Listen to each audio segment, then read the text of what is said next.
So sometimes things can seem like a good idea, but they're really not. I'm wearing this shirt here. It doesn't really relate to Lego, but I'm going to tie it in with what I'm talking about with BrickLink.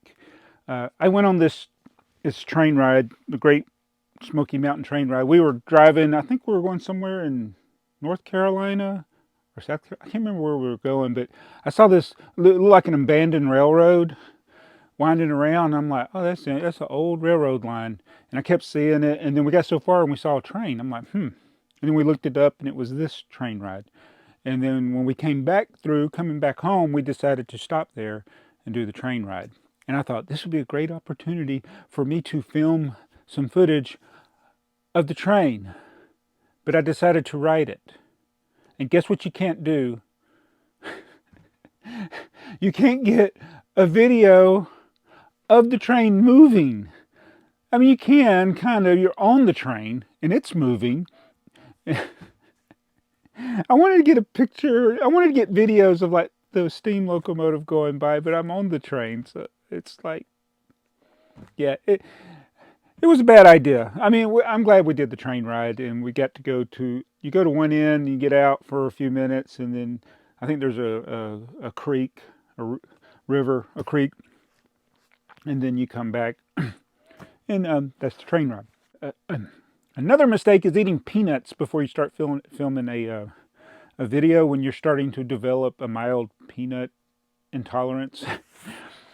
So BrickLink just threw out on us a random update to the way the website looks, which if you were asked me, yes, there are things that could have improved.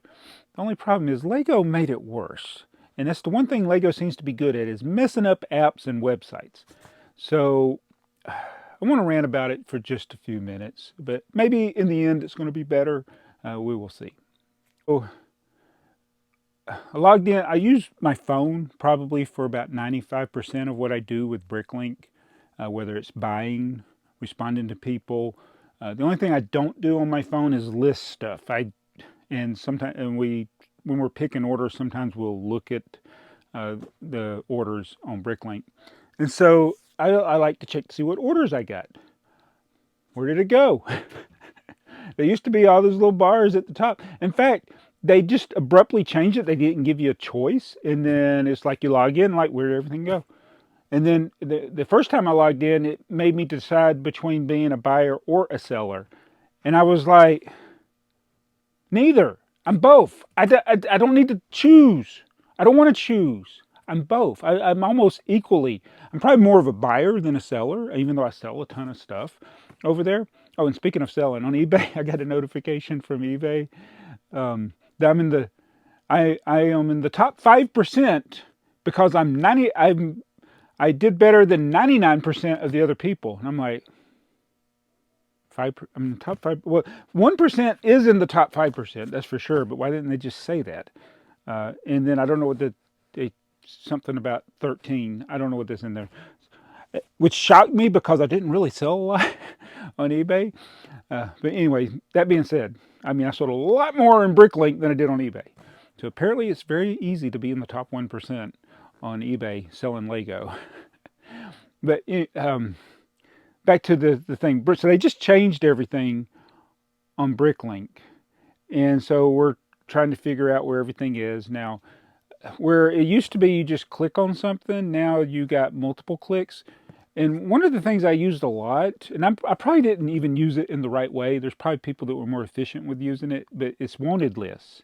A lot of times that's what I use to keep track of sets I'm trying to part together, or list of things that I have that when I go to a store, I might want to buy them if they have them. There's the perpetual tipper truck parts list is in there. That's one of them.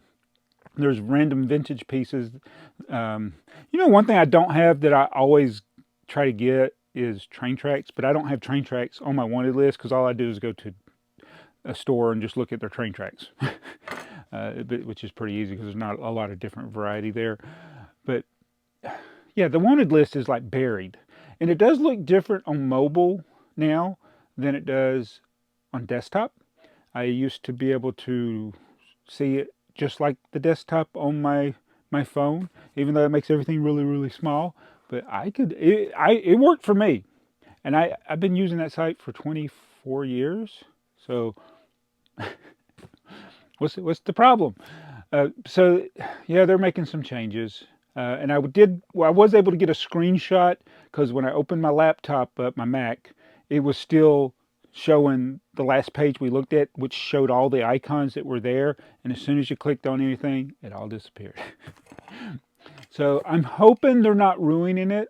I did post a little thing on Instagram, and I had a whole slew of people agreeing with me that they don't like it. I went to the forums, a whole slew of people don't like it. You know what I didn't see on the forum and what I didn't see on my comment section on my post on Instagram? Anybody liking it. Now, there's some that there may be like, it doesn't matter to them, but yeah, I don't know. Surely they beta tested it, or I mean, that's the one thing. As many mistakes as YouTube makes with creators, YouTube has actually gotten a lot better here.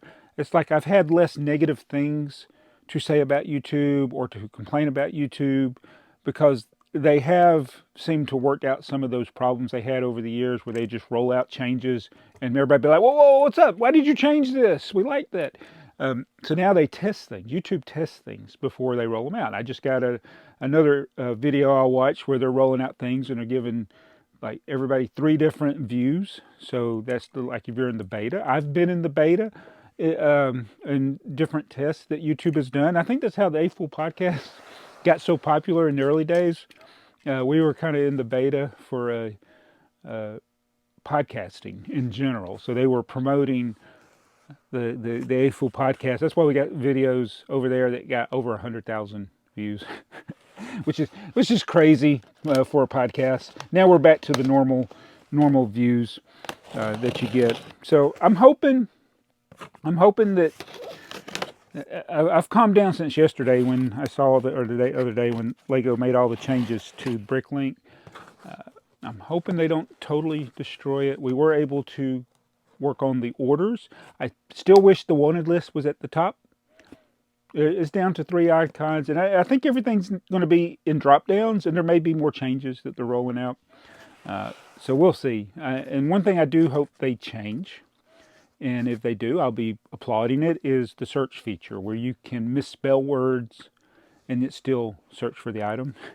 But whatever changes they make, the one change I don't want them to make. I will deal with all this crap of the design now. Just don't raise the fees. If they don't raise the fees, I can live with the crappy web design. All right. Is that all I needed to say about Lego and BrickLink? It's funny because the 2 websites or the 2 platforms I'm on the most, YouTube, BrickLink. So BrickLink has been just a tremendous resource. It's a really great website, and it would be really, really sad if something happened to it, if Lego ruined it. This is odd.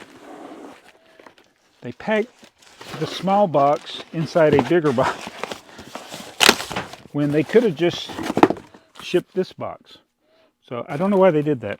So this is going to be a Lego magazine, which I haven't bought in apparently a couple of years. And this is from Tomorrow Publishing. Very well packed. So get this out of here. It's been a couple of years since I bought an issue. And I think I've ended up buying some that I already had. I didn't have time to go back and look. Oh, look, I got a Retro Fan magazine with David Cassidy from, what is this? So I didn't order this. They just threw that in.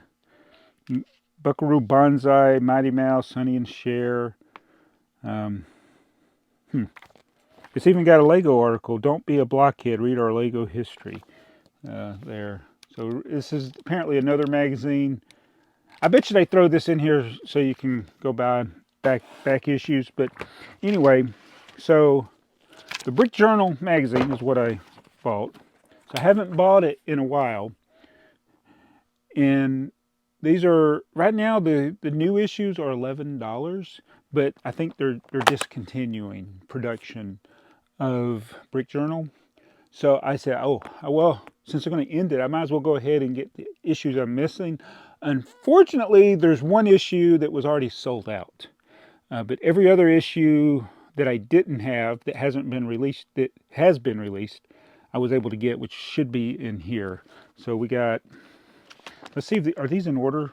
I wonder if they're in order. No, they're not. Oh, they're backwards order. So turn it upside down. Yeah, so issue 68, which I may already have.